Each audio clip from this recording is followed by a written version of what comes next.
भगवान का नाम तो राम है, कृष्ण है, देवी देवता का इतना 33 करोड़, दुर्गा देवी देवता इतना है, तो उसमें से एक नाम को प्रचार करते। तो ये नया नाम जय गुरुदेव कहाँ से ला दिए? तो बड़े ध्यान से सुनिएगा प्रेमियों, ये नया नाम नहीं है, ये जय गुरुदेव नाम बहुत पुराना नाम है। लेकिन कहा कि जब जैसा युग आता है, इंसान बदलते रहते हैं, आज समय समय से ही धराधाम पर भगवान बदलते रहते हैं, होटल वही रह जाता है, मेहमान बदलते रहते हैं, अब थाली वही रह जाता है, पकवान बदलते रहते हैं, और जब जैसा युग आता है इंसान बदलते रहते हैं, और समय समय से इस धराधाम पर भगवान बदलते रहते हैं। अब देखिए थाली तो वही रहता है घर में, उसी थाली में कभी रोटी खाते, कभी चावल खाते, कभी दही चूड़ा खाते, थाली तो वही रहता है। धरती वही है, कभी राम बन के आ गए, कभी कृष्ण बन करके आ गए, वाल्मीकि आए, कबीर साहब आए, पलटू साहब आए, भीखा साहब आए, दरिया साहब आए, साउंड से बहुत महापुरुष आए। जैसे होटल वही रह जाता है, तो रुकने वाले मेहमान लोग बदलते रहते हैं, उसी तरह गुरु महाराज ने कहा कि जब जैसा युग आता है इंसान बदलते रहते हैं, आज समय समय से इस धराधाम पर भगवान। तो फिर में बड़े ध्यान से सुनिएगा। अब आपके मन में आएगा कि बाबा जी के चेला भगवानों को बदल दे रहा है। आप देखिए कैसे बदल गए। अच्छा, सतयुग में किस नाम से कल्याण हुआ? हरि नाम से। त्रेता में किस नाम से कल्याण हुआ? राम नाम से। द्वापर में किस नाम से कल्याण हुआ? कृष्ण नाम से। यानी त्रेता में राम आए, द्वापर में कृष्ण नाम से कल्याण हुआ। ये कौन ऐसा युग है? ये कौन युग चल रहा है सर? कलयुग। तो कलयुग में नहीं है त्रेता, नहीं है द्वापर, है कलयुग। तो कलयुग में भी तो अलग नाम होगा। जब त्रेता में अलग नाम, द्वापर में अलग नाम, तो ये कलयुग में भी तो अलग नाम होगा। युग युग कहा कि जब जैसा युग आता है इंसान बदलते रहते हैं, और समय समय से भगवान। तो भगवान बदल गए कि नहीं बदल गए? राम में, त्रेता में राम आए, द्वापर में कृष्ण। अगर राम नाम से कल्याण होने के रहता तो कृष्ण भगवान काहे के लिए आते? है कि नहीं? राम नाम लिख दिया गया पत्थर पर, पत्थर तैरने लगा था कि नहीं? रामेश्वरम बनाया था, तो कल जब भगवान राम को जाना था लंका में, तो रामेश्वर राम नाम पत्थर पर राम लिखा गया, पानी में पत्थर तर गया कि नहीं तर गया? इतना उसमें आ गया। द्वापर में देखे आप, जब बीच सभा में द्रौपदी का चीरहरण होने लगा, कितने भगवान का नाम पुकारे, लेकिन कोई मदद करने आया? भीष्म पितामह बैठे थे, पांचों पांडव बैठे थे, उसी में सब कुल द्रोणाचार्य, कृपाचार्य, सब कृष्णा सब बैठे थे, लेकिन सब के तरफ सहायता के लिए हाथ फैलाई, लेकिन कोई मदद किया? आपने भागवत गीता पढ़ा होगा, आप तो सीरियल में भी देखा होगा आपने, कोई द्रौपदी का मदद करने आया? दुशासन खींचते रहा, नंगा करने का प्रयास किया, लेकिन देखे कि कोई हमको सहारा अब नहीं दे रहा है। आप द्रौपदी समझ गए कि अब हमारा लाज बचेगा नहीं, वही बीच सभा में हाथ को उठा दिया और कहा कि अब हमारा कोई नहीं है, हे गिरधर गोपाल, अब तुम्हें हमारे लाज को रखो और तुम्हें हमारा अब सब कुछ है। नीचे वाला पर जितना भरोसा था, विश्वास था, सब अब खत्म हो गया, अब एक तुम्हीं पर भरोसा है। अपना दोनों हाथ ऊपर करके ऐसे प्रणाम कर लिया और दुशासन चीर खींचने लगा।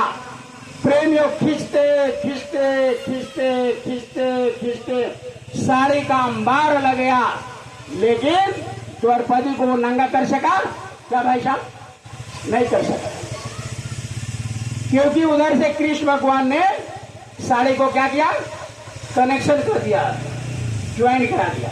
इधर से जितना खींचता था उधर से उतना आ जाता था। आप विद्वानों ने लिखा कि नारी पीछे नारी है, कि साड़ी पीछे नारी है, कि नारी की ही नारी है, कि नारी पीछे साड़ी है, कि साड़ी पीछे नारी है, कि नारी की ही साड़ी है, कि साड़ी की ही नारी है।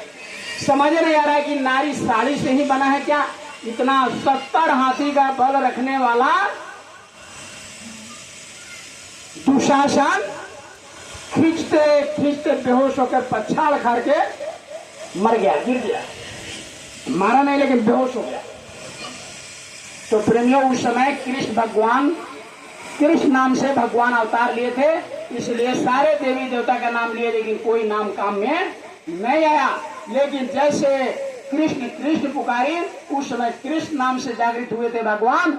जैसे कृष्ण कृष्ण पुकारे, वैसे कृष्ण भगवान ने दया कर दिया और पूरा हस्तिनापुर में हाहाकार मच गया कि भाई वो औरत तो नारी साड़ी का ही बना हुआ है। दुशासन साड़ी कितने दिनों से खींचते खींचते हार गए, कितने दिन लगे, महीने बीत गए, लेकिन साड़ी पूरा खींच नहीं सका। जितना साड़ी खींच रहा है, साड़ी का अंबार लग गया, लेकिन वो नंगा नहीं हो पा रही। हाहाकार मच गया हस्तिनापुर में। तो प्रेमियों, इसको कहते हैं कृपा। इस कलयुग में सबसे पहले संत के रूप में इस धरती पर कौन आए कलयुग में? कबीर साहब।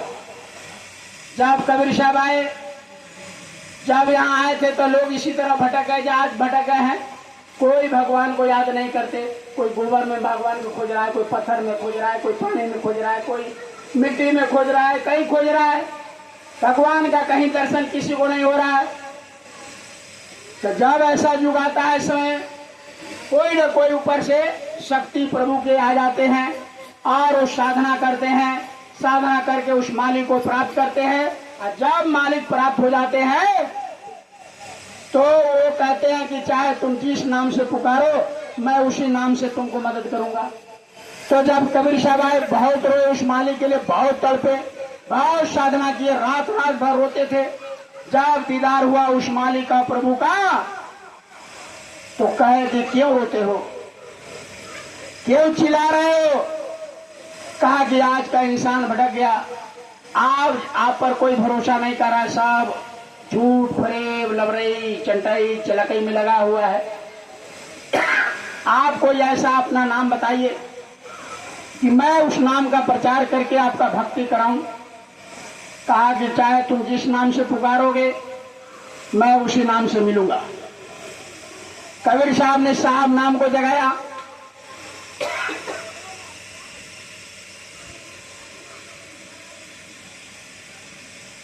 साहब नाम, कहा कि संसार में भगवान का, परमात्मा का, ईश्वर का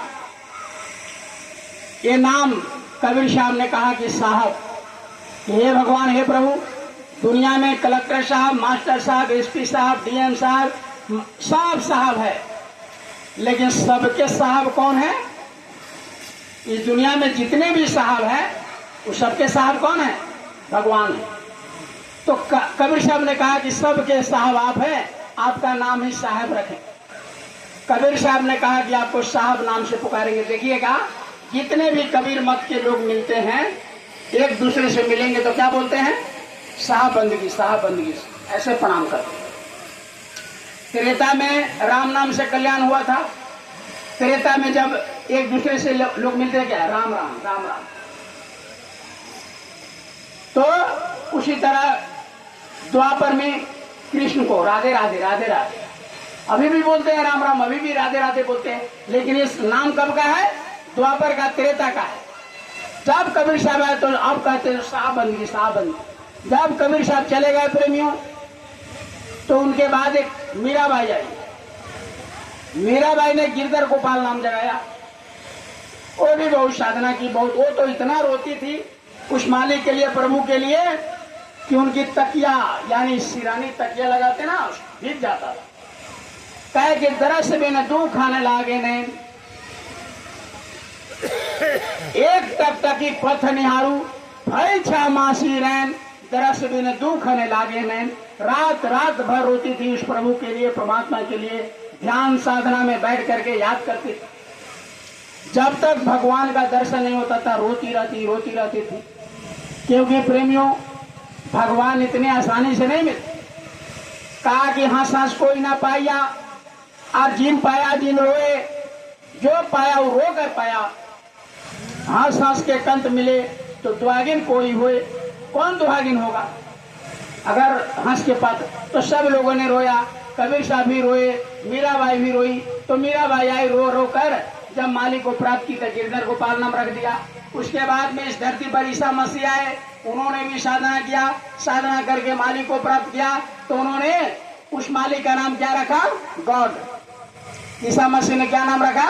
गॉड। उनके जाने के बाद में मोहम्मद साहब आए, मोहम्मद साहब ने भी बहुत मालिक को याद किया और उन्होंने उस मालिक का नाम क्या रखा?